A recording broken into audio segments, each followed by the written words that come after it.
Oke, Assalamualaikum warahmatullahi wabarakatuh.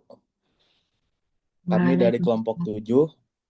7 akan mempresentasikan tentang Boeing 3737 737 MAX. What response strength is needed to ensure passenger safety and restore the company reputation? Oke, saya next. Oke, ini anggota kelompok kami. Saya sendiri Muhammad Ridwan Rashid dengan 3 digit NIM terakhir 069. Saya Ervita Cinta Cavalera Purwanto dengan nomor NIM digit terakhir 020. Saya Disti Krisnawati dengan 3 digit NIM terakhir 034. Saya Nur Ahmad Isnaningrum dengan 3 digit NIM terakhir 039. Saya Lutfi Rizda Zahra dengan NIM 3 digit terakhir 040. Oke, bisa di next.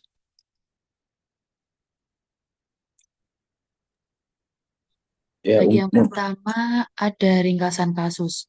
Boeing, produsen pesawat terbesar di dunia, menghadapi krisis besar akibat dua kecelakaan tragis yang melibatkan pesawat Boeing 737 MAX Lion Air penerbangan 610 pada Oktober 2018 dan Ethiopian Airlines penerbangan 302 pada Maret 2019.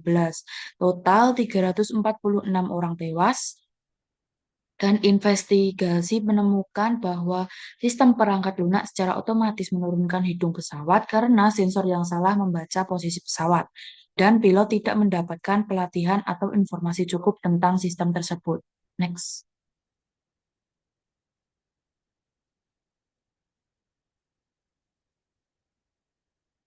Masalah lain terungkap bahwa termasuknya komunikasi internal yang menunjukkan bahwa beberapa karyawan Boeing sudah mengetahui cacat pada sistem MCAS jauh sebelum kecelakaan, namun tidak mengungkapnya secara publik. Dalam jangka panjang, Boeing menghadapi dilema, yaitu bagaimana memulihkan kepercayaan publik dan memperbaiki reputasinya. Beberapa pihak bahkan menyarankan rebranding atau menghentikan produksi Max sama sekali. Strategi ini untuk masa depan perusahaan akan sangat bergantung pada kemampuan mereka untuk menjamin keselamatan, transparansi, dan inovasi teknologi secara berkelanjutan.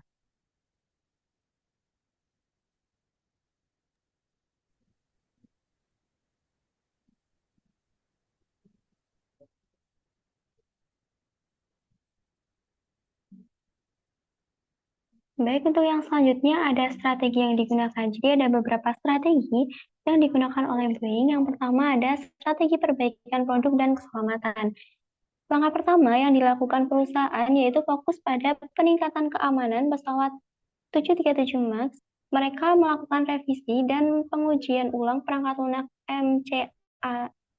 MCAS dan sensor agar sistem tersebut dapat lebih handal dan juga fail-safe. Nah, perusahaan ini juga menyadari bahwa kecelakaan yang terjadi itu disebabkan oleh kesalahan desain dan kurangnya sistem pengamanan otomatis yang memadai, sehingga mereka berupaya memperbaikinya secara teknis agar pesawat bisa kembali beroperasi dengan standar keselamatan yang tinggi. Yang kedua, ada strategi transparan dan komunikasi.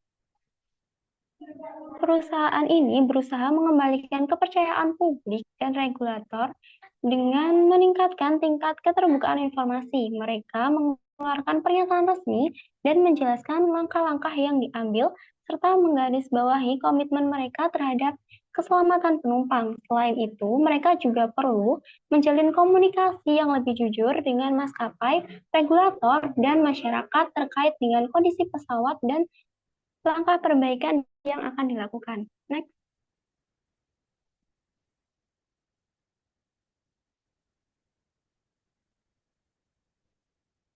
Untuk strategi yang ketiga, ada strategi kolaborasi dengan regulator dan maskapai. Perusahaan ini bekerja sama dengan Badan Keamanan Penerbangan seperti Federal Aviation Administration atau FAA dan badan regulator di berbagai negara untuk mengikuti proses sertifikasi ulang pesawat. Mereka harus menjalani serangkaian tes dan penyesuaian agar pesawat bisa kembali beroperasi secara legal dan juga aman. Dalam proses ini, perusahaan juga perlu melakukan pelatihan ulang pilot agar mereka memahami sistem baru dan cara mengatasi kemungkinan adanya malfungsi.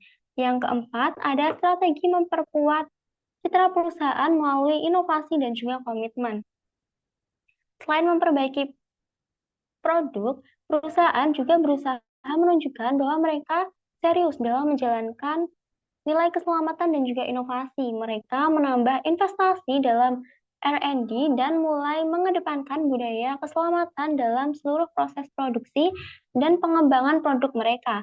Hal ini bertujuan untuk memperbaiki citra perusahaan yang mengutamakan keselamatan dan juga inovatif. Next.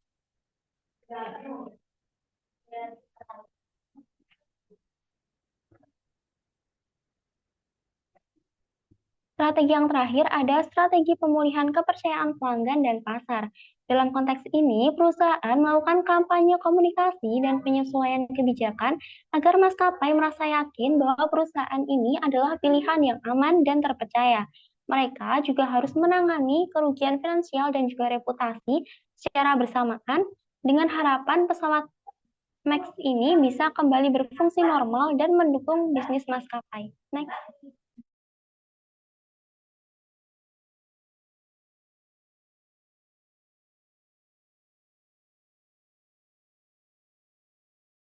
Ya, selanjutnya itu strategi tersebut masih relevan jika diterapkan saat ini. Tadi sudah dijelaskan. Kemudian strategi ini tetap relevan kalau diterapkan saat ini karena masalah keselamatan, transparansi, kolaborasi dengan regulator, penguatan citra perusahaan dan pemulihan kepercayaan pelanggan adalah aspek-aspek kritis yang perlu ditangani Boeing untuk mengatasi krisis 737 MAX. Strategi-strategi ini sejalan dengan tujuan Boeing untuk menjadi best in aerospace and engineering global industrial champion dan mencapai sasaran 2025 mereka yang mencakup kepemimpinan pasar, inovasi, dan menjadi warga korporat terbaik.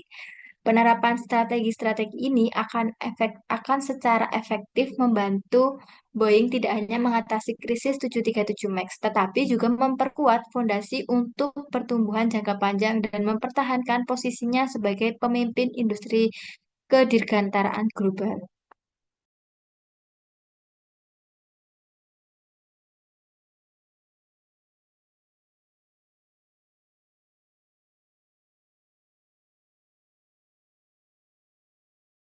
Ya, masuk ke bagian komentar untuk perusahaan. Boeing merupakan perusahaan dengan sejarah panjang dan besar kontribusinya terhadap industri penerbangan sipil dan militer. Namun, dalam kasus Boeing 737 MAX terlihat adanya kegagalan serius dalam manajemen risiko, transparansi, dan keselamatan operasional. Keputusan untuk menambah sistem MCAS tanpa pelatihan dan dokumentasi yang memadai mencerminkan lemahnya komunikasi internal dan kurangnya budaya keselamatan yang kuat. Dampak dari dua kecelakaan fatal yang sangat merugikan reputasi perusahaan itu sendiri, menurunnya kepercayaan publik, dan menyebabkan kerugian finansial yang signifikan. Next.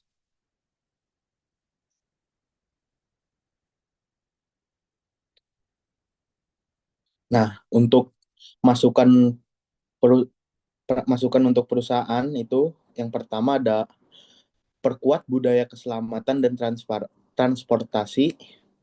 Boeing harus menempatkan keselamatan di atas kepentingan bisnis jangka pendek, termasuk transparan terhadap seluruh pemangku kepentingan mengenai risiko teknis dan operasional. Terus yang kedua ada reformasi manajemen dan etika perusahaan, itu perlu adanya evaluasi menyeluruh terhadap sistem pengambilan keputusan, pelaporan, serta akuntabilitas internal untuk mencegah praktik tidak etis dan menurunkan risiko reputasi. Terus yang ketiga ada perbaikan sistem pelatihan dan dokumentasi. Jadi semua inovasi teknologi itu harus didukung oleh pelatihan intensif dan panduan teknis yang lengkap bagi pengguna akhir atau maskapai dan pilot. Yang terakhir ada rebranding dan posisi produk. memulihkan kepercayaan pasar, Boeing dapat mempertimbangkan rebranding 737 MAX serta pendekatan komunikasi publik yang lebih empatif dan solutif. Next.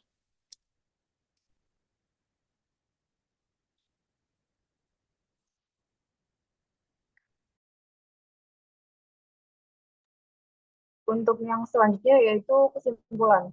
Kasus Boeing 737 MAX mencerminkan dampak besar dari kegagalan desain produk dan lemahnya manajemen krisis terhadap keselamatan publik dan reputasi perusahaan global.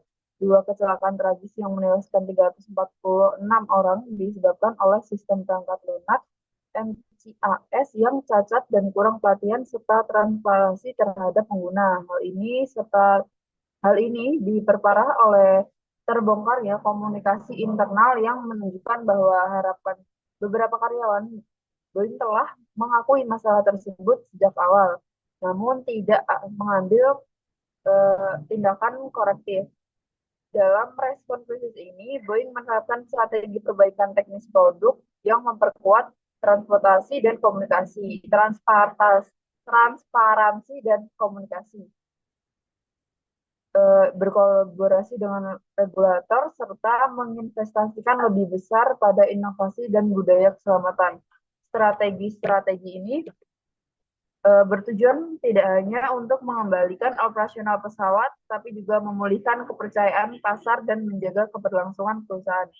Strategi yang dijalankan terbukti masih sangat relevan hingga saat ini karena menekankan nilai-nilai kunci seperti keselamatan, tanggung jawab, kerjasama global. Namun, Boeing juga perlu membangun budaya perusahaan yang lebih etis dan terbuka agar tidak mengulangi kesalahan yang sama. Transformasi jangka panjang terus didorong bukan hanya oleh tekanan pasar, tapi juga komitmen tulus terhadap keselamatan publik dan integritas industri. Next.